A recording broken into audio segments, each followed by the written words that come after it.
everyone. Welcome to our leadership lessons for girls and women. The strength has no gender is what it's called. We're up to the fourth one of our lessons, and this one is called Started from the Bottom, Now I'm Here. We are going to start off in just a few minutes, but before we do, I want to tell you a little bit about Girls Rule the Law, who we are and what we do, and why we put on these leadership lessons for women and girls. So Girls Rule the Law is a 501c3 organization, and it's a nonprofit, and we have one mission and one mission only, and that is to introduce middle and high school girls to the law. We do that in a whole bunch of different ways. One of the ways that we do that is through youth conferences, where we hold all-day events, introducing girls to successful women, lawyers, legislators, and judges. We also bring the law days to the schools. Sometimes the schools and the kids cannot afford to go to our youth conferences, whether it's because they don't have anyone to take them or the schools don't have the facilities or the resources to have a bus take them to the youth conferences. And what we do is we will bring the law day to the kids at their schools. So we will have a whole bunch of women and men too, actually, we don't discriminate. So boys can attend, men can be mentors. And we go to the schools and we talk to the kids about different areas of the law. We also have mock trial, we have debate. We have a program called The Law Suits You, which you are seeing on your screen right now towards the bottom. The Law Suits You is a program where we provide professional wear to young ladies when they want to go to either competitions for debate or mock trial, or if they are starting a new job and they don't have professional wear, or for internships. So if you need clothes, you need professional wear, you don't have them, you can't afford them, or you just don't have the time, give us a call, email us, and we will make sure that you have appropriate professional wear for whatever it is that you're doing. We also go into the schools, as I mentioned, to do debate and mock trial. We do targeted legal lessons where we have women volunteers go into the schools, high schools, and middle schools, and they will spend a couple of hours each week talking about their area of the practice. We have had a wonderful volunteer roster this year. Mercedes Colwin at the Gordon and Reese Law Firm went into one of our partner schools and did an entire month worth of labor and employment law for the young ladies. We also had 3 other women who do entertainment law, and they went to one of our other schools, one of our partner schools, and they were able to do a whole course based on entertainment law, copyright, intellectual property, and what have you. So if you have children, or if you are one of the girls who are in a school and you want to talk to them about bringing us in to do these targeted legal lessons, we're happy to do that.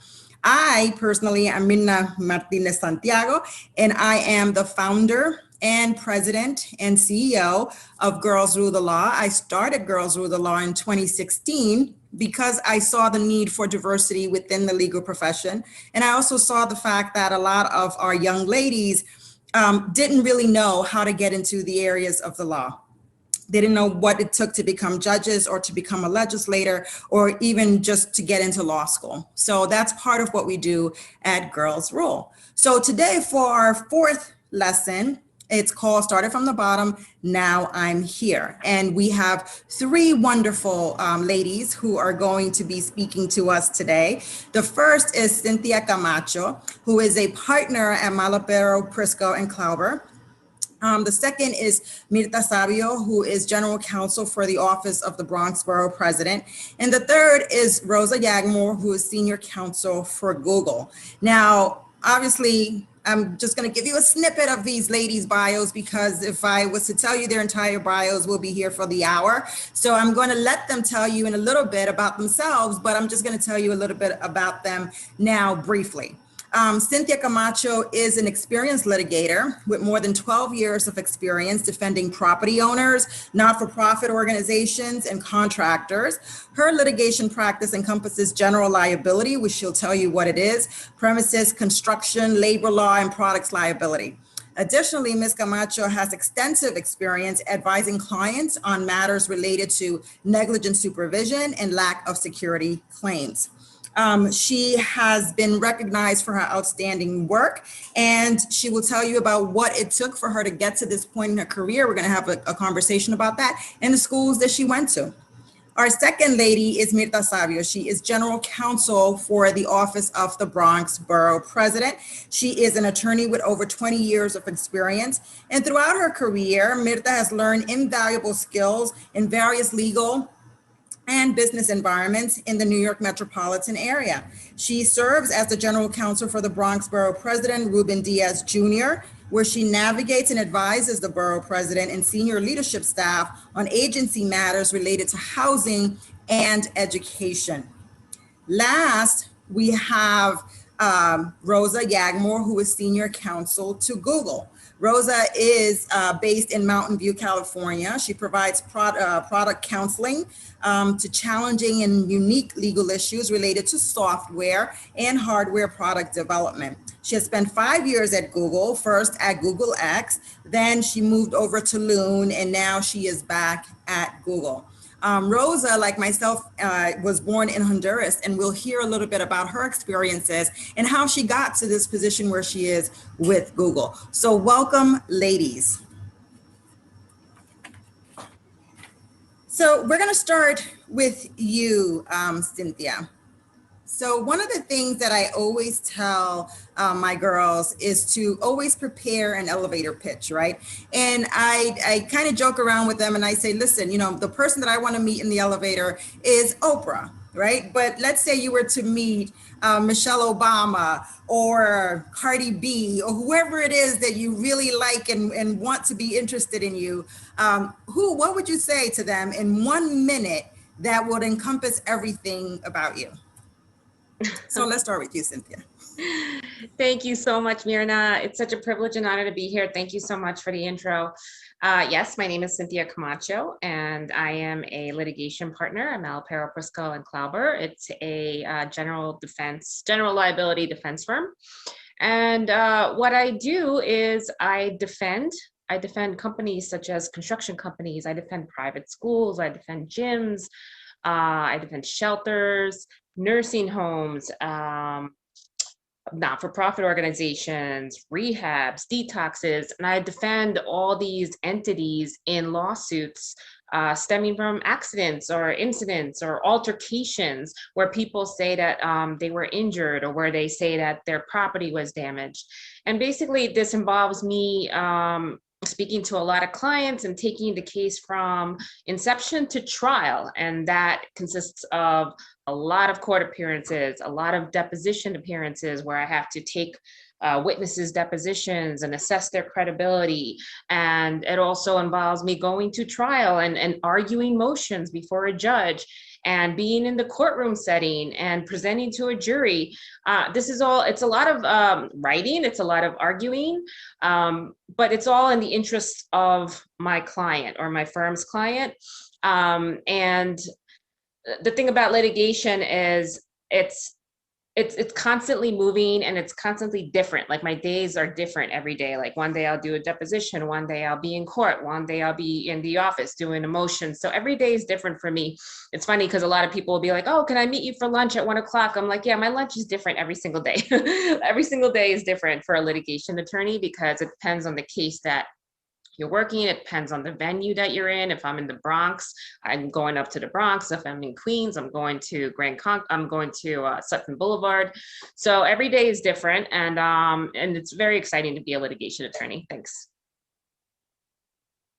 Thank you so much, Cynthia. Mirtha, what about you? Well, first, thank you for inviting me here. I'm very humbled to be able to speak to all the young ladies and probably men and parents out there. So elevator pitch, Michelle Obama, I don't want to waste the opportunity. I guess I would say, hello, my name is Mirtha Camille Sabio. Let me tell you a little bit about myself. I've built my career on providing wise counsel to people about things big and small. I've managed crises with strategy, experience, and deliberateness. As much as I have said so far, that description doesn't quite say it all. So I'll try to be more specific. I am as creative as I am logical. I'm as nimble as I am reliable. I like to think of myself as the little engine that could and did because I didn't know I shouldn't. I am the M in the word team, and I'm the anchor on a 4-woman relay race, the one who drives home the win in record-setting time, hopefully. I'm the culmination of my hopes and the dreams deferred of my mother, my father, my community, and my culture. I'm a daughter, I'm a sister, I'm a friend, I'm a human. I'm a Black woman and a Latina and a lawyer, lastly, but constantly in awe of this journey that I've been allowed to take and humbled where I've come from and where I'll be able to go next. Well, I love it. And Michelle Obama will be taken with you if she saw you in the elevator, and she would definitely remember that. We are being told that Rosa is experiencing some technical difficulties, so hopefully she will join us soon.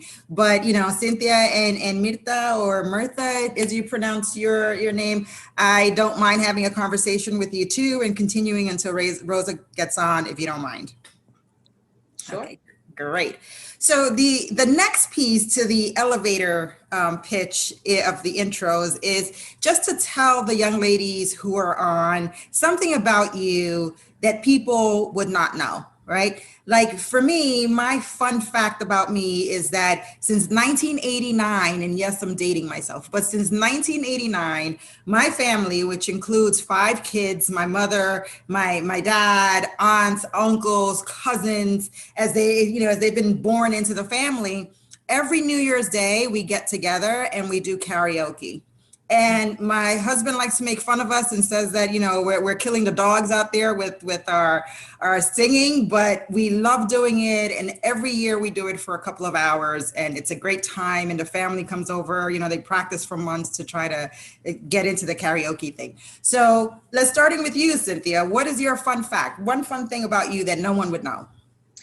I would say one of my fun facts is that I was a swimmer in college and also in high school. So now I participate, well, I didn't last year because of COVID, but I participate in those open swims, which is basically the equivalent of a marathon, except it's for swimmers. Mm-hmm. So they're called open swims, like in Coney Beach Island, and Coney Island Beach, and also in Jersey. So I would go out there at like 6:30 in the morning with all these people that are going to be jumping in the ocean when it's like in the morning, where it's like maybe, I don't know, like 60 degrees, 65 degrees.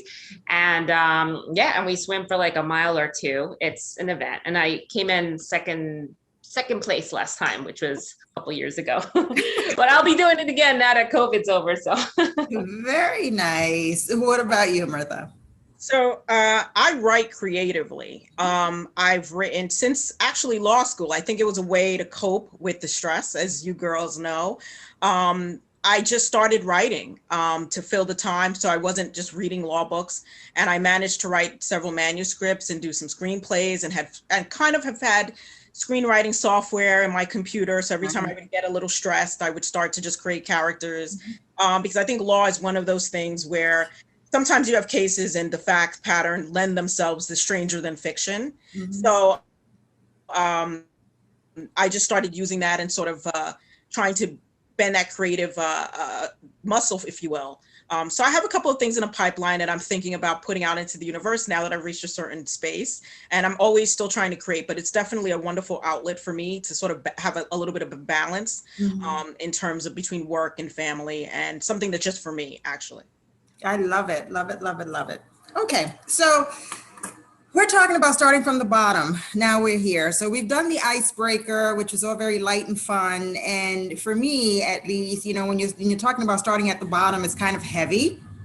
So, you know, I want to kind of pivot to that area where it's, you know, it is kind of heavy when you're talking about starting at the bottom. So people tend to think that lawyers, right, because of the career that we have and how strenuous it is and how long it is, that we tend to come from families that are either similarly educated or that they're well-funded, right? That you know, we come from families with money. And for me, at least, that was not the case at all, right? This is my village. There's, you know, I have a whole I did a couple of pictures showing everybody the village that I come from, and when I talk about the bottom, it's not the people or even the place. And that's my Sunny Boy in my village. We try to go back to Honduras every year we still have family there. My parents are there right now. And this is my village. So this for me is where I started. So 7 years is a long time to go to school, especially if you're going to have to pay for it yourself, if you're going to have to self-fund and basically leverage your future by taking out student loans or what have you. And a lot of people just don't want to do it. They go into essential work or what have you. So I have spoken many times, of course, you've seen the pictures of me being born in Honduras, into what can only be described as abject poverty. I mean, that to me is what those pictures represent. Beautiful people, but very poor.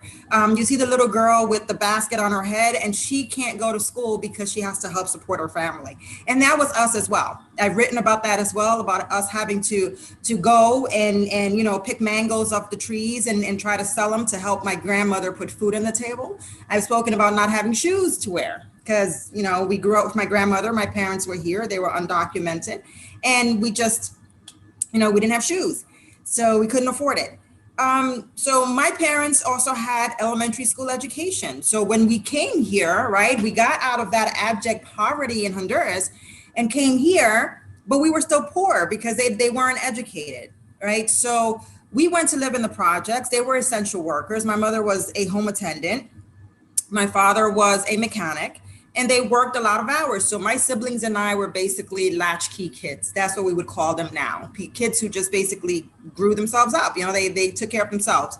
So that was my started from the bottom. That's where we started. So I want to get into a little bit of your background, and I hope you don't mind talking about it. But Cynthia, starting with you, where is your bottom? What's your background? Okay, well, my background, I definitely did not come from a privileged family. My family, I'm a second generation immigrant. So my mother and father were both born and raised in Bolivia. And my mother has a high school education. My father has some college education from Bolivia, and they came to the United States when they were, I believe, 18. So I was the first person to go to law school. I was not the first person in my extended family to go to college, but I was, I think, the third person, and we have a pretty large family. But I was born and raised in Concord, Staten Island, and Concord is where, if anyone knows, where Wu-Tang Clan's from. It's it was. Concord it's a different place now, but when I grew up, we had like a neighborhood watch. We couldn't stay out past a certain time. We had to be careful going to the deli. Like everything was very like supervised. Like we used to have people like knocking on our doors asking to use our phone. It was a little scary, but my parents would sort of shield us from it a bit. And then we ended up moving when I was 14. But I remember growing up in this like neighborhood where I wasn't surrounded by people who were going to college or going to law school or medical school or anything like that. It wasn't until later on when my parents moved us to another area. And they only did that because they worked so hard They both had 10-hour jobs, and they stressed education, and they wanted us to have a very good education, and they wanted to have us to like live in a very safe neighborhood, and that's why we moved. But my bottom was definitely in Concord, Staten Island, with two parents who were really just they were doing the best they could at the time with what they had, and they had to raise 3 children. I was the oldest of 3, so I was definitely the first one to go to college in my nuclear family, obviously. But yeah, it was definitely it was a moment of pride when I went to not just college but to law school. Thanks. Thank you, Cynthia. What about you, Mirtha? Well, I had a similar background. As you know, my parents are from Honduras as well. And they were educated in Honduras. And when they emigrated here, so I'm the first generation in that sect to be American born, but they had an impasse when they got here thinking that they could pick up their careers as teachers that they formed in their home country, and were told your education doesn't measure up to what our standard. So they had to make a decision. And the decision was, do we start again and go to school and meet this American standard, even though we know all of this stuff? And my mother and father decided, yeah, we'll do that. So that was an example for us. It was hard. It made us latchkey kids. We didn't see our parents a lot. My brother and I am the youngest. But it showed me a drive, I think, that to someone to be told, it was almost like a kid, like, you mean go to second or third grade again? Like, it almost showed us that, you know, you personally have to make a decision for what it is you want. And my mother and father both had a love of teaching. My father ended up going into business in the United States, into banking, but my mother pursued the teaching because that was her passion. So it allowed me to see what the passion was, but that was difficult because when your parents were trying to kind of reestablish themselves for the family, you as a child are left. We grew up in Coney Island houses. So we too were in subsidized housing, the projects in the beginning. And it wasn't pretty in a time in the 80s when there was a lot going on with drugs, rampant drugs. And you see a lot of people go from hardworking people to unfortunately addicted to drugs and having to maneuver that as a young child and all of that comes with.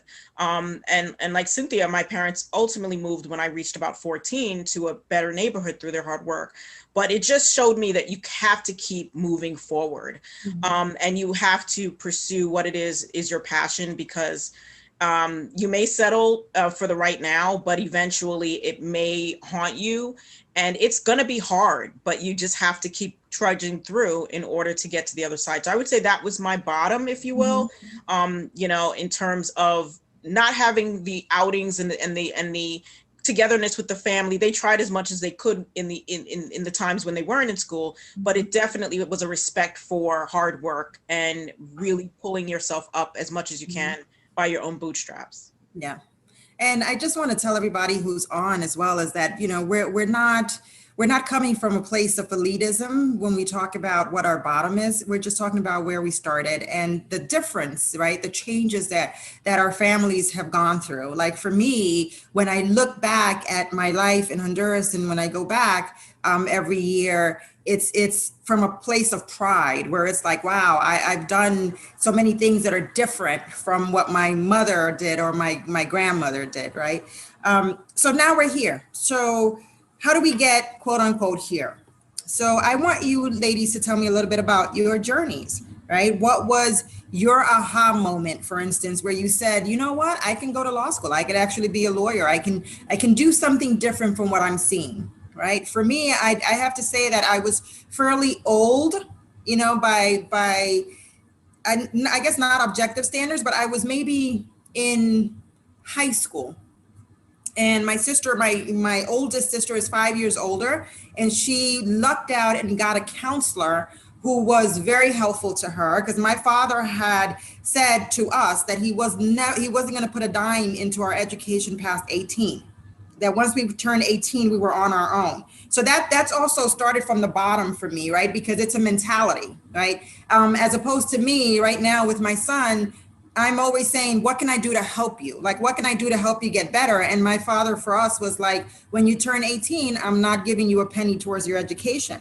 And he was true to that mindset. I love the man to death, but he really came from that sort of Honduran mindset, where other things were of value and not education. And, just briefly, when I, talk about how tough my background was, I remember in junior year running out of money at NYU, where I went to college, and I was $900 short and they wouldn't let me register because I was $900 short. And I went to my dad and I said, can I borrow, can I borrow the $900?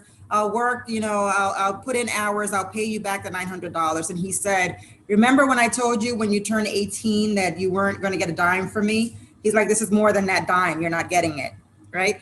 And then that weekend, my uncle came over and he said that he wanted to go to Honduras, and could my dad give him $1,000?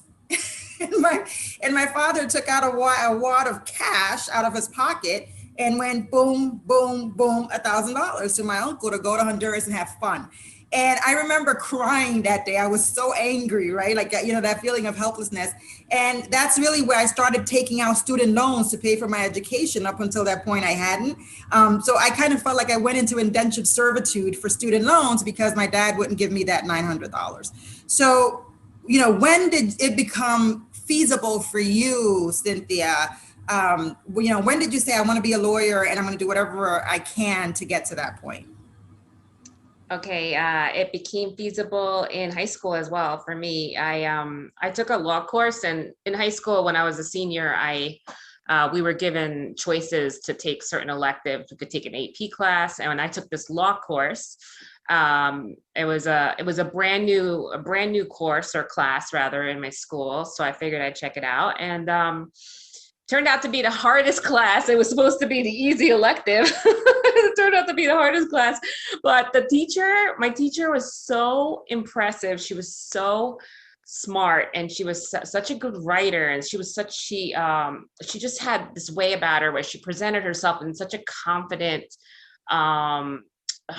intellectual way. And the thing about her is that she had us do mock trials, and she had us do a lot of writing, do legal term papers and all this, sort of like we were in law school. She was trying to like mimic this like law school feel for us. And I remember her putting us in a mock trial, and we didn't have a choice. She was just picking out, like, you're going to be a defense attorney, you're going to be this, you're going to be that. So she put me on the prosecution team. And after that mock trial, which we won, I remember thinking, I'm like, this might be something that I could do. And I remember talking to her about it. And she said to me that, you know, I had a good eye for issues, like looking for issues in whether it was like a case or an article. And she told me that was very important. By the way, she was a lawyer. And she told me that was very important and that was a very useful skill for lawyers. So that's really when I decided, when that became an option for me, going to law school. And ever since then, I just kept my eye on law school and going through college. And I continue to like go on that journey towards law school. Amazing. What about you, Mirtha? When did you have that aha moment? I actually had it at 8 years old. So I was a latchkey kid. And I watched a lot of television that probably wasn't age appropriate because my parents were in school or they were at work. So there was a show that was, I'm going to date myself, but it was called LA Law. Mm-hmm. And I would watch this show, and I would see these people hustling and bustling around a law firm.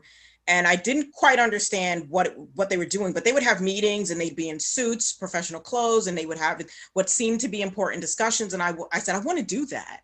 And there was a tax lawyer named Stewart on the show. And I said, I want to be a steward. I'm going to be a steward when I grow up. Because again, the little engine that could and did because she didn't think she shouldn't. So that was an aha moment in terms of what I wanted to do professionally. And then it became, I don't know anyone around me that has done that. So I was lacking for role models, if you will, and mentorship. But what I kept that idea in my head for about 8 years, knowing I want to go to law school. I don't know what I have to do it. But I just know I have to go to high school and then college and then this amorphous thing called law school. But to the point about parents, my dad is very much the same way as your dad. He was like, look, I don't have any money for you to go to college. So you're going to have to find a way. And luckily I did well enough, and I was able to earn a scholarship to NYU, and that's how I went to school. But I was short for books and things and what have you. So in the year before, about my senior year in high school, I said to my dad, I'm going to need like a bigger allowance. I think I was getting $5 a week at, 15, 16 years old. He says, look, in joke, because he's so sarcastic, he's a joker. He says, look, you're going to have to get a job. If you want money, you're going to have to get a job, just like your mother and I, we work. And I said, to me, I'm a logical thinker. I said, well, yeah, okay. What would I do? I want to be a lawyer. Let me work at a law firm. So how do I do that? We had no internet. We had no nothing. And it was basically, we used to have, as you know, these big books called the Yellow Pages that we no longer have. And I decided that I would cold call law offices. So I cold called about 10 lawyers in the phone book under lawyers that for addresses that I felt like I could get to by bus. And I landed on my 10th call to a gentleman who answered his own phone. And I said something to the effect of, "Hi, I'm Mirtha Sabio. I'm 16 years old and I'm going to be a lawyer. Not I want to be a lawyer. I'm going to be a lawyer. And you need me to be your legal assistant." And he was quiet on the phone and he said, "Why do you think I need a legal assistant?" I said, "Well, you're a lawyer who's answering your own phones." So he stopped and he chuckled and he said, "Okay, can you come in for an interview?" And that started the ball rolling. And he became my mentor. To this day, umpteen years later, he stewarded me through the ins and outs of being a solo practitioner. How do you prepare a case? How do you write a brief? How do you do a real estate closing in English? And then I'm bilingual, so I was able to do it in Spanish. But he was my rock, if you will, the unintentional mentor or guardian angel that said, "You're going to be able to do this." And when I got to be of age and we had conversations as adults, he says to me, "That just showed me a drive that was not something I was used to seeing from a young woman. And I didn't intend to employ you, but I had to, because you were just so determined." And I think that just, for me, was my aha moment, and basically ordered steps to be able to be in the right place at the right time with the right mindset. That to me is amazing. And for anyone who's watching now who saw our last one when we talked about mentors and champions, that to me was a mentor. He was a champion. He's someone who wasn't threatened, right, by your drive, because a lot of people are. So thank you for sharing that story. So we kind of see that, that was my next question, is what's the formula? I kind of see that as your formula, Mirtha, is just deciding to, for something and going for it, no matter what stands in your way. So for this question, we'll flip the order since you're already on and you kind of spoke about that. So what is the formula? Right. I've jokingly said that for me, it was emotional duct tape and financial crazy glue, right? Like there were times where I would get on the train from where we lived in the projects to go to college with one token. Again, I'm dating myself because we didn't have Metro cards back then. It was token. And I had one token in my pocket. And I was like, okay, I'm going to go to school and then work. Today, I would walk from NYU to 42nd Street, because that's where I worked. And I was like, from now until then, I have to find another token to come back home. I wasn't even worried about food. I already knew I wasn't going to eat the whole day. But, for some reason and somehow, every single day that I did that, I found my token to come back home. Mm-hmm. Right. So for me, it was just the formula of putting one foot in front of the other. So what was your formula for getting stuff done and just getting to where you are? I think it was keep on moving forward motion. Again, ignorance was bliss for me. I did not know that there was a reason or should be reasons that I couldn't achieve what I wanted. It's not so much that I didn't have stumbling blocks. It was just, this is the only thing I've ever wanted to do. And I don't have another plan. I don't have a plan B. So if there's an obstacle or a mountain I have to climb, let me try to think of how to get around it or go through it or somehow. So the formula was tenacity, keep on moving forward, and really just, thinking through, if I'm going to be detoured, I will not be derailed. And it was hard. There were times when, again, in school, we went to the same alma mater. I worked in Brooklyn, so I would walk from NYU over the Brooklyn Bridge to get to work, because I didn't have money for public transportation. Because if I bought books, there were times I couldn't afford the book. I would have to go to the library and sit there and read the chapter, and so exactly. I had to do whatever it was I had to do. And my parents were not privy to the day-to-day struggle. It was just like, make it, do whatever you need to do. We just want you to do well in the course if you're spending this money or you're being given the gift of a scholarship, but you're not going to get a scholarship to law school. And I knew that. And I knew I was going to have to take out student loans, but it was the only thing I had to do. And I had to do it. It was just, there was no other option for me. Absolutely. Cynthia, same question. What was the formula, right? What got you from where you were to where you are now? Yeah, I relate with the financial crazy glue that you said, because I too would struggle financially. And I remember everyone had a car in college. I'm like, what? I'm like, I don't have a car. But with regards to the formula, I would say for me, it was just I had to also take it like one day at a time and try to keep things simple, because if I like, and in order to do that, I had to keep my focus on what I wanted, which was to have a career, to have a legal career. And also, so for me, I also I'm very grateful that I had the support, like emotional support of family and friends. So I think that's really important in terms of a formula, because it's important to have support, not just in your profession, yes, like having like a mentor or champion, but it's important to have the support from your family and like friends, and being open to like advice and asking questions. Like for me, that was so important, because I didn't want to be like isolated by myself, like, okay, I'm going to do this, I'm going to do this. And you know what, you really do need help. Like I needed help, and I needed help from not just my peers, but I needed help from like for instance, like a boss. Like I needed help from my boss, and I had a boss also that was my champion, and I wasn't afraid to ask. I wasn't afraid to ask because I knew I needed the help, you know. So I would say not to be afraid of asking for help. Yeah, like definitely taking it like one step at a time, like do whatever is in front of you at that moment.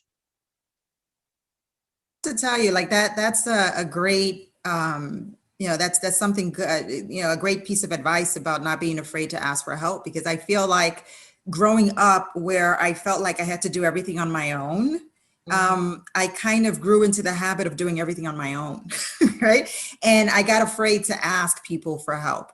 And then the imposter syndrome comes in, and it's like, okay, you're never going to get this done, and no one's going to be able to help you, and you're just going to fail.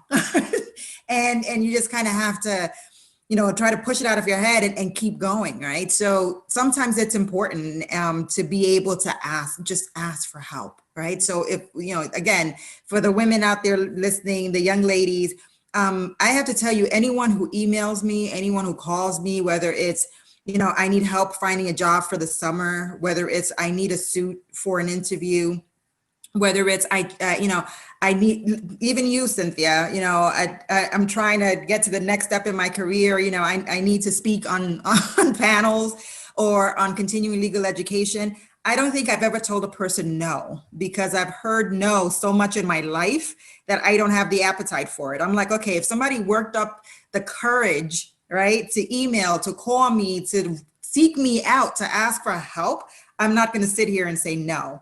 So that's something that I've learned, and that's sort of my piece of advice. So Cynthia, while we have you on, you're a partner at a New York City law firm. So even now in 2021, where we're not even talking about when the dinosaurs roamed when we started, right? Yeah. Even in 2021, only 4% of all partners in law firms nationwide are women of color. So when did you decide that was the goal for you? Not just going to law school, but when you said, I'm going to be a partner at a law firm, and what did you do? What concrete steps did you take to make that happen? Okay, so I actually, when I began at the law firm that I'm at today, I didn't think I was going to be a partner yet. I wasn't even sure if I was going to stay there, and because I was just trying out to see if I liked the field, and I ended up liking it. And what happened was, I guess it was like in 2013 or 14. I saw they had one female partner that ended up leaving to become a judge, and then that's it. It was just male partners for a good like 7 years. And I'm like, these people really need a female partner. And I've been there, I was there for a while, I was doing good work. And that's when I spoke to my boss, and who actually was a champion, or is a champion of mine. And I told him that I asked him if there was a possibility for me to become a partner, and he gave me great advice. He told me obviously what I knew already, which was it's not just about being a good lawyer. There was something that you have to like really stand out, like really put yourself apart from everyone, and whether that meant getting a client for yourself, or and that involved networking, and that's how I met Mirna. taking part in these like dinners, which involved other people in the field. And I used to have to go to these Christmas balls, like where I got all formally dressed just to meet people in order to get a client. And so that was definitely one concrete step I did. And then another concrete step, well, there were certain concrete steps within my firm that are just particular to my firm that I had to like check off. And I knew I had to do that because I didn't want to give them excuse not to make me a partner. And there was like it took a few years, actually. It took like 3 years before they said, okay, we're going to make you a partner. And it was sort of like, surprise, they were trying to surprise me. I was like, I expected this like 3 years ago. So yeah, I checked off the list that I knew I had to do. And in my firm particularly, like we have to make sure that we report to our client on time. We make sure that our billing's adequate. We make sure that we're doing good lawyering. So I made sure I checked off all those lists. And then for me, it was also very important that I go out and try to find a client, which, and that involved a lot of, not extra, but like, it was work outside of the office. So I had to do that as well. And that's how I met Mirna. And just to put just to do something different. Yes, it's great to be a good lawyer, but you also have to stand out from like the rest of the attorneys. And I made it a point to stand out from everyone else, men and women, so I could become a partner. And being at that point, I guess the only female partner, you may still be the only female partner, didn't stop you in any way. It didn't discourage you in any way. You saw it as an area of opportunity, right? You said, it's time for a female partner and it's going to be me. Yeah, absolutely. I was the only female partner for a while there. And now we have 2 more, thank God. But for a while there, I was the only female partner and I kept encouraging them and actually I was encouraging other women in my firm to, take that partner track, to talk to, you have to talk to the partners and be like, hey, I'm interested in this. Because if you don't say that, they're not just going to be like, hey, you've been here a certain amount of time, we're going to make you partner. Like you have to tell them that what you want and then they'll respond however they're going to respond. So I have one question from Valerie Lewis, and she wants to know, what does becoming a partner really mean? Like what are the benefits and for being a partner at a firm? Sure. The benefits, well, depends on the company you work for. But for me, the benefits are I have some attorneys that work underneath me that I get to mentor. I look at it as mentoring or training them. And so I get some help, I guess you could say, with other attorneys. And also it's like you also have like there's a financial benefit to it. You also get to go to certain events that only the partners can go to. There's also, there's different perks with every company. With my company, there's certain perks like, let's see, we get to attend these like golf outings and I mean, and what I like the best personally is the fact that I have my own team that works under me, like under my supervision, I guess you could say. And then I get to supervise them and train them and just help them become good lawyers. Okay, thank you. Mirtha, you're general counsel for the Bronx Borough President office. So for the Bronx Borough President himself, right? You are sort of the right-hand person when it comes to legal advice. I always tell you that you have this front row seat to sort of the political machine in the Bronx. So how did you land that job, right? I know you're the little engine that could, but it takes a lot of connections and networking, like Cynthia mentioned, to get to that point of that, that job. So how did you get it? Okay, so I had been in-house counsel, which means I was working for a private organization as their attorney for many years, and I was ready for a change. I felt to a certain extent unappreciated and quite exploited at some points. So I was just trying to figure out what my next move was going to be. But in the interim, I'd always been a member of bar associations, so networking functions. And one of those organizations I was a member of for many years was the Hispanic National Bar Association. So what ended up happening was I was on listservs, and I would get emails occasionally that said, hey, we're looking for this person, we're looking for that role. And this happened to be where the former GC sent out an email blast to say, hey guys, I'm leaving, I'm moving to a different role in a different organization. And I'm just putting this out there for anyone who may want to apply for this position with government. And when I read the description of what the job would entail, I'm like, I'm doing all of that and more. And I really had wanted to do for many years something that was more community oriented, that would be more helpful and front facing. And I wanted to be in public service because I had done a public service fellowship that was amazing in New Jersey called Leadership Newark. And it really sparked an interest in me to kind of tailor my work. So I debated because, you know, there were all of these thoughts in my head. Can I do this? You know, I don't have a foothold in government, as you said. I'm not a person in the political scene. And I just put those doubts out and said, oh, I lose nothing by applying. I know I can do the work. So let me apply. And I waited to the last minute of the last hour of that last day to send in my application, if you will. And I didn't hear anything for a couple of weeks.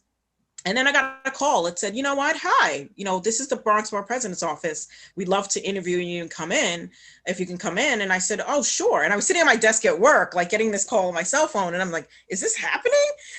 So, you know, I would say that just being plugged into the network and being there to see that opportunity and getting out of my own way, if you will. So I went in, I met with the borough president and the senior level staff, and we just hit it off famously. I just led with my truth. This is where I've come from. This is what I've had to do to get here. And I've learned along the way. I've taken advantage of every opportunity I could. And even when I've had missed opportunities, I've learned from them. And this is what I want to do. I'm not here to be flashy or in front of cameras. I'm here to do the work that you need to support and to be a part of a transformative team. And that's how I landed that job. And I've been happy there. The staff is amazing. The borough president is a wonderful human being and really dedicated. And this is his last year in government, but it's been an amazing journey. I don't know what's going on next, but it taught me to not be afraid of that next level, whatever that may be for you. Exactly.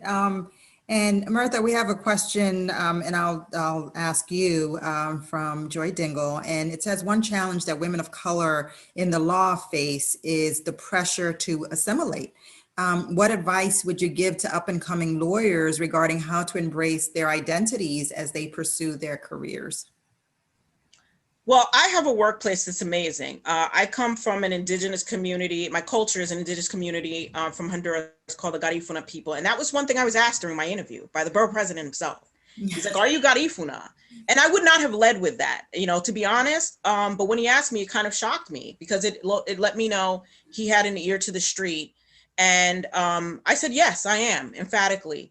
So, and we talked about that for a while, but prior to that, you know, I think to a certain extent, there are some workplaces where the culture is become one of the whole and just disappear. I think you have to be true to your heart, and you can be just as professional with having some pride in your culture and bringing that forth. And that doesn't affect the work product. I think that the advice I would give is to be authentically yourself so that you can go through the day and do what you need to do to be a professional. And I think that the environment we're in now is more conducive to that. We haven't reached where we need to reach, but we are way better than where we were 20, even 10 years ago. So my advice would be authentically yourself and just lead with that. And I think your heart will lead you in the right direction for what is appropriate for the workplace, because culture is not inappropriate for the workplace, especially if you're doing the work, so. Yeah, exactly. I always tell my young ladies that, you know, they should show up as authentically themselves. I've gotten into the habit of not straightening my hair when I go meet with them or do programs. I no longer try to smooth out the edges of my accent, as I've said, you know, like this is the way I talk. Just As long as you can understand me, it's okay. And I talk a lot to my young ladies about acculturation versus assimilation, right? Because it's two different things. You can acculturate, which is learning the skills that you need in order to be successful, whether that's, making sure your writing is up to par, your vocabulary, the way you eat. If they're taking you out to eat with clients, right? You don't want to look like what we would call a montuna, someone who just doesn't, who's not polished, right? But at the same time, no one should tell you, you can't have braids or your hair can't be natural or whatever it is that makes you authentically yourself. It's the hair that grows out of your head. So get over it, So acculturate and not assimilate. That's what I always say. So thank you for that response, Mirtha. So now it's time for we're down to the last couple of minutes. So it's time for my famous time machine question. And the time machine question is, if you could go back to the time that you were 13 and give yourself a piece of advice that would have made your life so much simpler and easier, what piece of advice would that be? And Mirtha, since you're right there, we'll start with you. Oh, I would say believe in yourself, believe in your dreams, and you are worthy to pursue whatever it is you want to pursue, to try to get to that goal. I think at 13, speaking for myself, I was very insecure about many things. But one thing I did have was a dream that I latched onto since I was 8 that said, you can be a lawyer, you can be like those people you see on TV, because I didn't have a reason to think I couldn't. And so I think that early foundation for myself, just to believe more and push forward to say you deserve to have anything you put your mind to, and then work towards it. And I like to say, I may be detoured, but I will not be derailed. So that's what I would give my 13-year-old self, that advice I would give. I love that. I actually put that in the chat because I just love that. You can be detoured, but not derailed. All right, Cynthia, if you could give one piece of advice to your 13-year-old self, what would it be? Yes, when I was 13, it's funny, I also have a similar answer with regards to the self-worth, like know your self-worth, because I too was had insecurities when I was 13. And also this is tied in, but the other advice I had was to myself to not worry so much about like what other people think about me. And that again is tied to the self-worth, right? So looking back when I was 13, I think, and this is like when you're really finding yourself, like your sense of self, and 13, 14, like throughout high school. And we can get very distracted by other people and like what they see or what we want them to see. But no, I think if I could go back in time in my time machine, I would tell myself, please, you have self-worth, know it. Love it. And would that advice change for you, Cynthia? This is 13. So now fast forward a little bit in your time machine and you're 18 or 21 or 25, right? Whichever point it is that you think the advice is going to change. Would that advice change? And if so, what would it change to? I think the advice in terms of like knowing your self-worth will always remain the same, except I would tweak it to, by the time I'm 18, I would say start to show more, like be more confident in yourself in terms of like, there was you mentioned something about the imposter syndrome. And I had that too. I had little periods where I was like, do I deserve to be here? Like, especially when I was in law school, I'm like, wait a minute, did I get in here by mistake? Like, these thoughts come into my head. And it's like, you really need to know your truth. You have to know the truth that, you didn't get into law school by mistake. You didn't get into college by mistake. You didn't graduate college by mistake. You didn't graduate law school by mistake, and it's almost like you kind of have this like surreal moment where like, I'm sitting there in law school class, my first year, and being like, am I really here? And so what I would tell myself when I was 18, 21 is have more confidence. Again, it's all tied into the self-worth. Like realize that you're everything that you've done everywhere you are is a result of what you've done in the past. Like I've worked hard to get where I am, and I'm not gonna I don't want to discredit what I did in order to get where I was. Mm-hmm. So and I don't want to forget it either. It took hard work for me to do that. I studied hard, and by the time I got to law school, I was still questioning whether I should be there. And again, that just has to do with my self-worth, and I would always stress the self-worth. As far as when I was 25, I would say the advice I would give myself, it's always about self-worth, but also tweak it a little bit to be, when I was 25, I was very involved in myself, very self-involved, all about me, myself, and my career. I think the advice I would give myself is be more helpful, to the community and to the society. I want to be an ant among ants, contribute.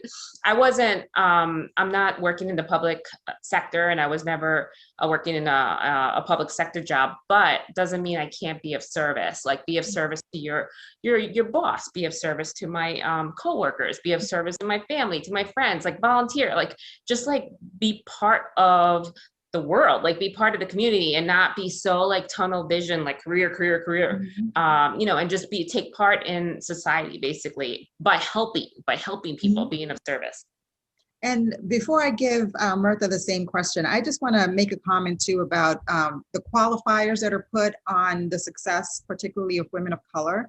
I know I've had in the past, and it took me, it's embarrassing to say, but it took me to 50 years old to be able to have a proper response for well, you probably went to college on affirmative action, right? Yes, I did. I went through the Higher Education Opportunity Program. That's what it was called at NYU. And you know what? I may have gotten in there, and it was because I was smart. It was because they saw that I had potential. And guess what? It got my foot in the door because I was poor. But it didn't keep my foot in the door. I actually had to work my butt off to get a degree from NYU, all right? So affirmative action only gets you in the door, it doesn't keep you there. There's always that qualifier, right? I know when I first became a partner at the law firm that I'm with, the first week that I was there, a white woman called me, and she had all these things. She's like, oh, I have all these thoughts about race, now that you're here. And I was, I'm the only Black person in the firm. And in my mind, it was oh, she thinks the only reason I'm here is because I'm a Black Latina, right? I'm a Black Hispanic woman. That's my qualifier. That's the only qualification I have in her mind to get that foot inside the door. And that same woman months later ended up calling me to apologize and said, I realized how wrong I was, to approach you in that way. And it was my own insecurity and not yours, right? It's nothing about you. So I think when we talk about, part of the imposter syndrome is taking some of that on, is taking on other people's insecurities and the way other people think about us, I think, as qualifiers to our success. And we have to learn how to push that back out and just say, nope, that has nothing to do with me. That's your problem, not mine. So Mirtha, same question to you. Would the advice change at 18, 21, or 25? It wouldn't change much at 18. It would just be you were worthy. At 21, I graduated college. It'd be like, you're doing this. Mm-hmm. Give yourself some credit. You've done half of this journey. Mm-hmm. And I think at 25, I was already a lawyer, and I still was so shocked. I didn't want to give myself credit that I had made that journey. Mm-hmm. I came out and I was so humble and meek still. And the imposter syndrome that we speak about, almost discounting the journey that I had made. Yeah. Mm-hmm. Even though I was so deliberate and steadfast, it was almost okay, but I'm the only one in this room and everyone seems to think I shouldn't be here. Maybe, maybe I didn't do as much work as I think I did. So I think my advice would be give yourself credit for the journey, give yourself credit for what you chose to learn in order to be better at whatever level you were at, and that you deserve every ounce of success that you put your hard work behind. I love it. Love it. So we are at the end, ladies. It doesn't feel like it's been an hour already, but it has. So I will give you the opportunity, every person on the call could take one thing away that you have said in this entire hour, what would it be? So Mirtha, let's start with you. I would say keep on moving. You can achieve anything you put your mind to. That doesn't mean you won't have obstacles. That doesn't mean you won't have champions, that you won't have detractors. But the biggest factor in your success is your belief in yourself. And that also a career in law is wonderful. It's rewarding if it's what you want to do, but it doesn't define you. You are a woman, you are a sister, a mother, a daughter, a friend, a human being in this world. You will leave an indelible mark on this world in however way you choose to. I think it's just the fact that you have to choose what mark you want to make. So that's what I would give to the audience. Thank you. And Cynthia, what about you? Yeah, I love that. Definitely to be authentic, know your truth, and just know that, you know, we're all born with this self-worth, right? And somehow, somewhere along the way, it kind of gets clouded. At least for me, it did. And it's so important to stress that, yes, what we're talking about today is like a career in law, but you know, my career is my career. It's not who I am as a person, you know, and I mean, it's something I worked for, and it's my livelihood, but it's not my life. It's very important to keep like that work balance life. And also, I would say just like be confident. And when you have a dream, when you have a goal, like there should be nothing like stopping you. Like there should be nothing in your way, and always know that you could always achieve that goal. I'm like, you just ask for help, ask for advice. Like, don't be afraid. Don't be afraid to fail. Don't be afraid to make mistakes. Cause for me, like my mistakes, when I made mistakes, and then when I took some like downturns, like that's when I grew. Like I actually grew as a person, as a lawyer, as a woman. So I'd say not to be afraid of like making those mistakes, or like, and just ask for advice. Yeah, that's absolutely important, right? Again, you're not going to be derailed, right? You can be detoured, you can find a different way. You're going to go around that mountain, but you're not going to be derailed. So thank you for that, Mirtha. Rosa, thank you so much for joining us. Thank you so much for your patience. I apologize for running a little bit late. Not a problem. So let's talk a little bit about you. I've given everyone who's joined us your bio and a little bit of your background, but I want to give you the opportunity to give us your elevator pitch. I'll be happy to do that. So when I grow up, I want to be general counsel of a thriving corporation that is also a great place to work. I am currently accumulating and expanding all kinds of skills in order to get me there. My superpowers, and I have several, but I only mention a few of them. My superpowers is that I'm very diligent, I'm self-reliant, and whenever a friend needs a friend, I am the first one they call. Oh, thank you. I love that. So tell us something about yourself that's not professionally related, right? So something fun that we can, tell the young ladies who are watching. When I was a little girl, I wanted to be an Olympic athlete. Nice. I'm not particularly athletic. I like to walk. I love to hike. But that's what I wanted to be. And because the reason for that is because as a child, the Olympics was such a big celebration where I grew up. Everybody was glued on the TV, watching all of the competitions, and the music, the glory, the athletes is something that had always inspired me. And so when I was a child, that's what I wanted to be. Did you have a sport that you liked, or you just wanted to be an Olympic athlete? I just wanted to be an Olympic athlete. I didn't have a particular sport. Yeah. Today, I love gymnastics. I love tennis. I love the Winter Olympics. So I think it was more of the environment and the inspiration and the glory of the Olympic Games. I got you. So since the name of the presentation is starting at the bottom, um, obviously it's a great place to start. I've spoken about my background and where my bottom is, and people want to know, how is it that you can afford to go to 7 years of law school? How are you going to pay for that? Especially if you're not coming from wealth, you're not coming from prominence, your parents aren't willing to pay for it. I know my parents weren't. My father specifically said at 18, you're on your own. So what about your bottom? Where was your bottom? And how did you get to where you are now? I would love to say that it was intentional and it was all planned, but it wasn't. Mhm.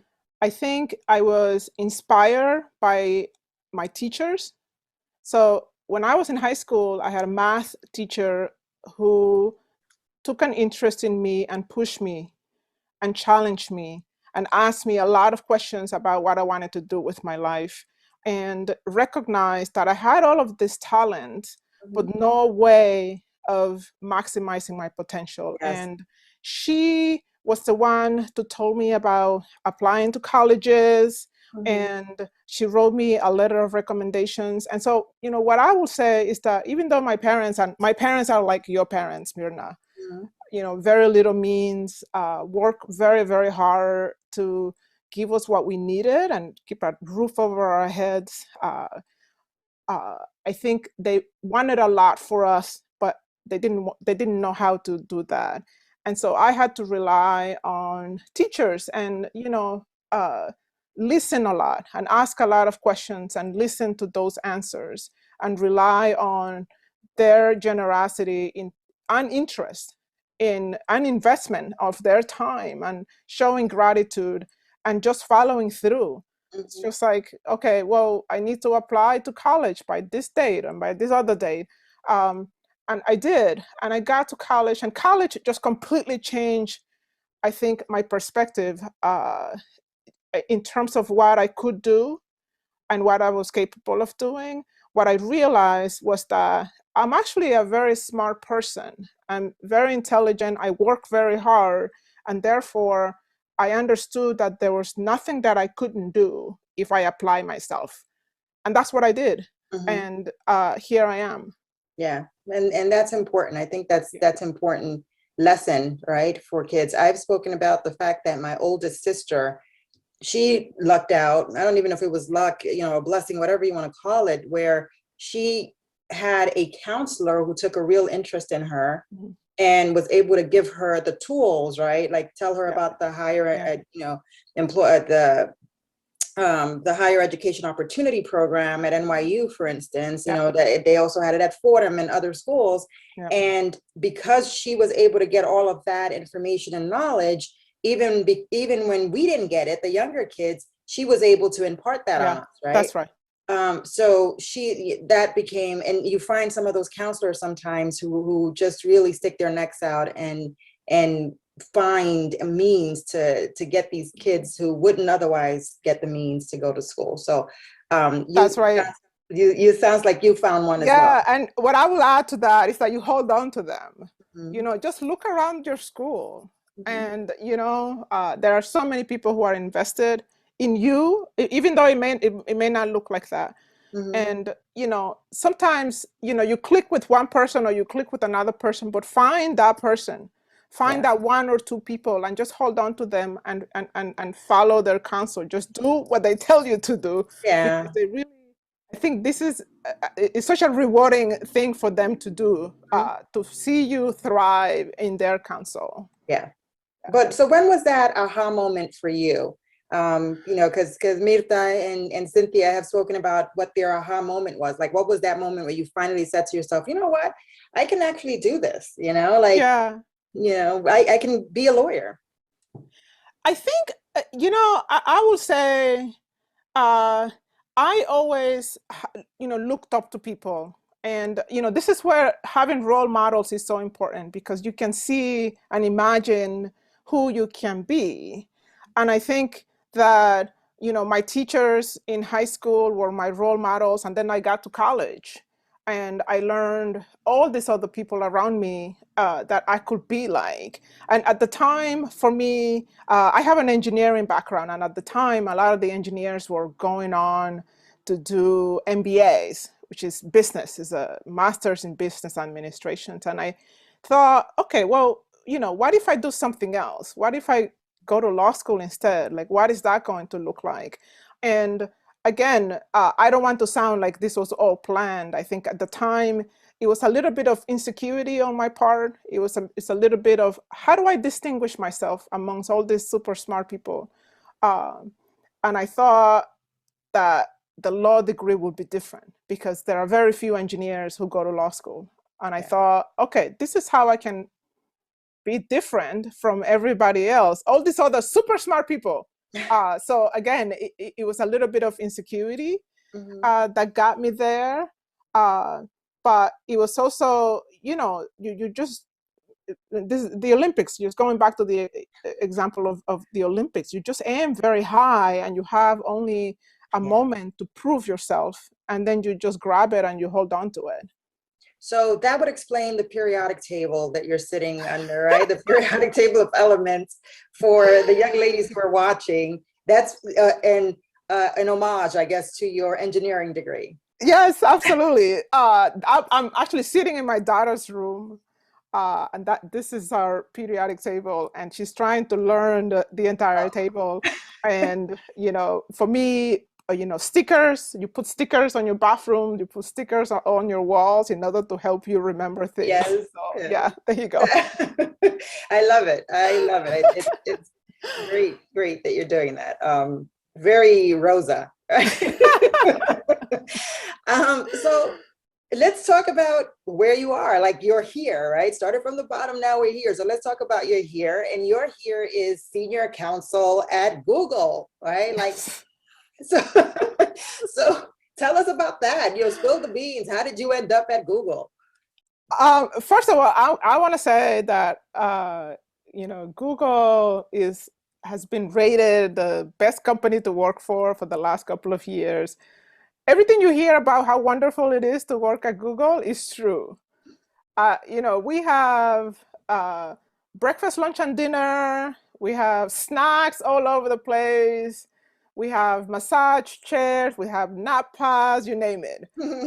It's a wonderful place. It's a good place to be right now, only because if you remember a couple of years ago, these companies, everybody was so deferential to these companies. They were doing amazing things, and you never really thought about how they made money. The last couple of years, it turns out that there's a lot of privacy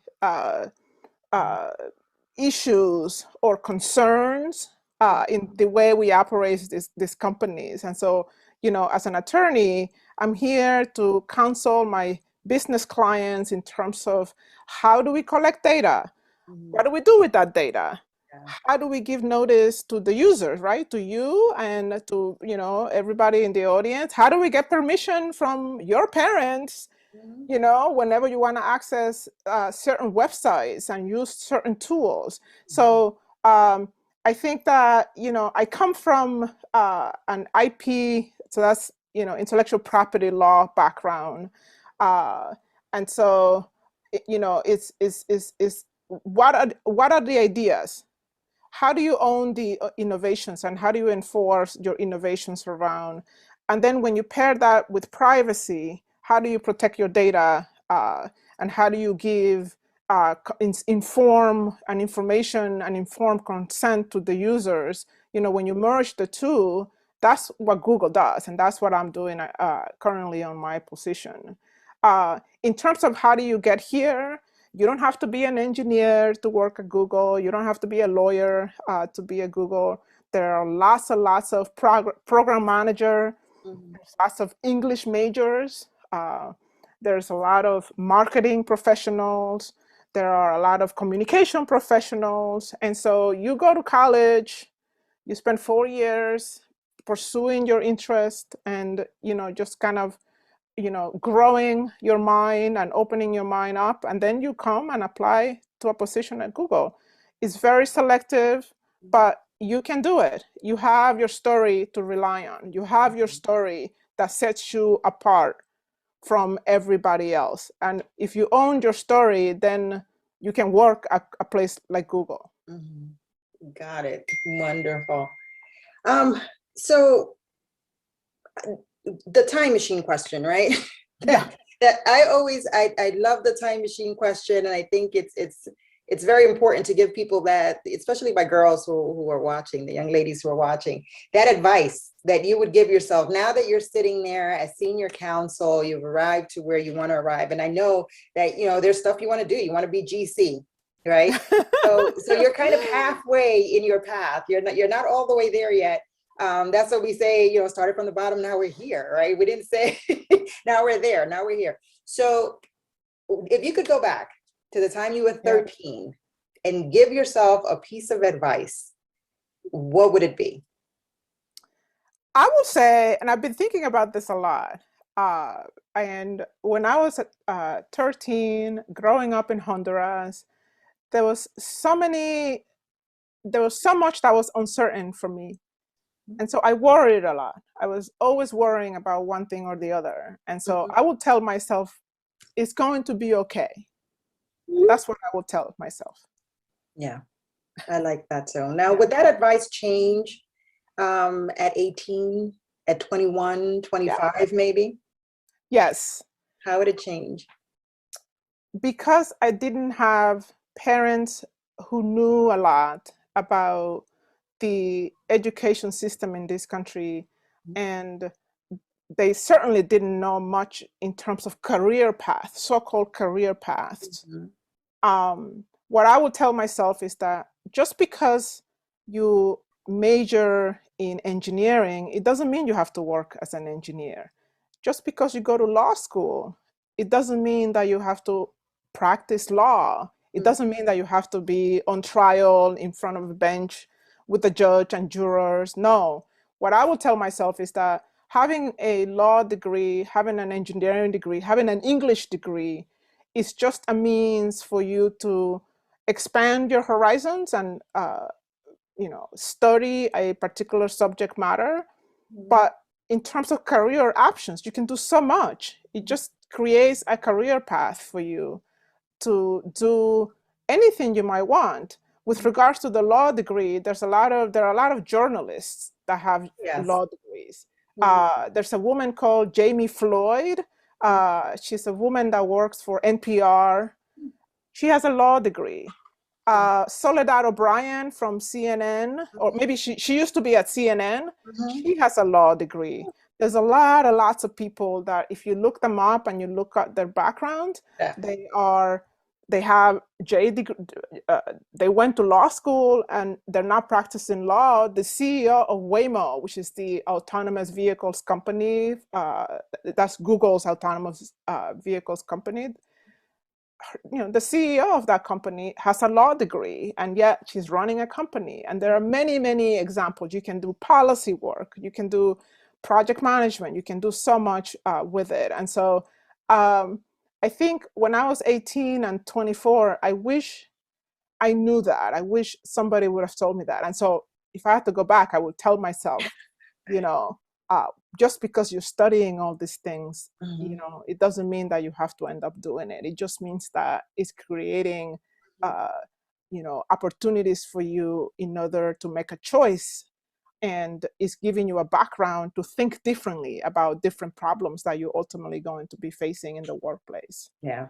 Now, is there anything that you would tell yourself on a personal level? I think, Mirtha and I sort of commiserated over the fact that our parents, well, my father didn't prioritize, I guess, American education. So I kind of told the story before you joined us about the fact that I was short $900 one year for tuition at NYU because they had the administration had changed, right? The governor had changed and they cut a lot of the Pell and TAP. And for the young girls that are watching, there are different federal programs that one can enter into and apply for to get some of your school expenses paid for. So for instance, I have spoken about the Higher Education Opportunity Program, which is for kids who are under certain income brackets. And then there's also Pell and TAP. And, you know, if you maintain a certain grade, you can get certain scholarships as well. So I was short $900 that year. And I went to my father and I asked him if he could lend me $900. And he said no. And then that weekend, his brother came over and wanted to borrow $1,000 to go on vacation to Honduras. And he took out a wad of cash, counted out $1,000 and gave it to him. Yeah. And, you know, that kind of taught me, unfortunately, that I can only rely on myself, right? And Mirtha kind of spoke about the same thing, not that her parents, you know, didn't want to, but they couldn't, they just didn't have, the funds. So for me, going back, if I had to go back to that time machine to my 18, 19, 20-year-old self, where I'm struggling, you know, trying to get through NYU and working a full-time job, trying to make ends meet and not eating lunch the whole day because I didn't have the money. You know, I would probably tell myself, you know, right now it feels really hard, but even in 5 years time, 10 years time, it's not going to be this hard. Just power through it and get through it, you know? What would be your personal message to yourself, you know, aside from job? I have a related story as well. So in high school, I went to high school in Thomas Jefferson High School in East New York in Brooklyn. And I was admitted to MIT. Which is the, you know, world-renowned engineering school located in Massachusetts. It's in Cambridge, near Boston. And my father did not let me go. My father said, no, you have to go to a local school because you still have to live at home. And so his values, you know, you leave the house until you're married. I was also a woman. I was his daughter. I think if I was a son, he would have let me go. He would have let me be in a residential college and live away from home. But that is like a huge no-no in our community. And so he said, no, you have to go to school in New York. You know, you have to go to school in New York City, take the subway. And I think, you know, if I could tell myself, you can still go, you know, you could have gotten a student loan to go to MIT. You could, I could have definitely there were lots of ways I could have made it happen, but I didn't know. I didn't have the information, and I was also too scared. And so I did what my father told me to do, and I said no to MIT. Which is like unheard of. Nobody says no to MIT. And I often wonder, like, what would my life would be like if I had gone to MIT? I went to NYU. I had a full tuition scholarship to NYU. And so it's, you know, it wasn't so bad, wasn't it? But that's not what I wanted to do. I wanted to leave home because there was a lot of issues at home. There was you know, I was living in East New York. There was so many distractions on the neighborhood. This is the early 90s. And so lots of distraction, lots of police activities, this and that. And there were lots of ways that life could have gotten on my way. And so I do consider myself at risk. I did consider myself an at-risk youth. You know, but somehow I got really lucky. I always said that. I got really lucky. It's not that I was somehow smarter than anyone else. I was just very lucky that things kind of worked out for me. But I think what I will also tell myself also is that life is long. There are so many decisions that you are going to make. And some of the decisions are going to be good, and some of them are going to be so not so good. But that shouldn't stop you. That you have to continue moving forward. I think that, you know, I could have, you know, not gone to MIT and reacted differently, but, you know, okay, that decision was made. Let me move forward. And you know, if you want to call it a bad decision, if you make a bad decision, honey, life is so long. That's not the end of the world. So you made, so what? You made one bad decision, but life is there are so many other decisions that are to be made. And not only that, you're not perfect. I'm not perfect. Of course, I'm gonna make bad decisions sometimes. But in the, you know, in the scheme of things, you know, one bad decision is just one amongst many. And so that should not derail you. That should not discourage you. You just keep going forward. I love that. Love that. So we are coming to the end of our time together. So if everybody watching and listening can only take away one thing that you have said today, if they can only remember one thing about Rosa, what would it be?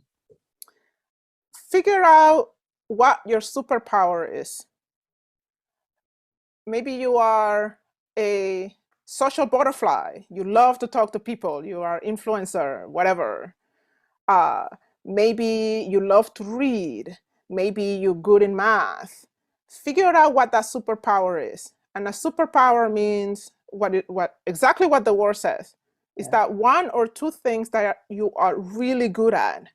And if you don't know right now, ask your friends, ask your teachers, ask your parents. And by the way, we all have social powers. We all have superpowers. So figure out what that is and then hold on to it and use it and go take over the world. Go do great things. I love it.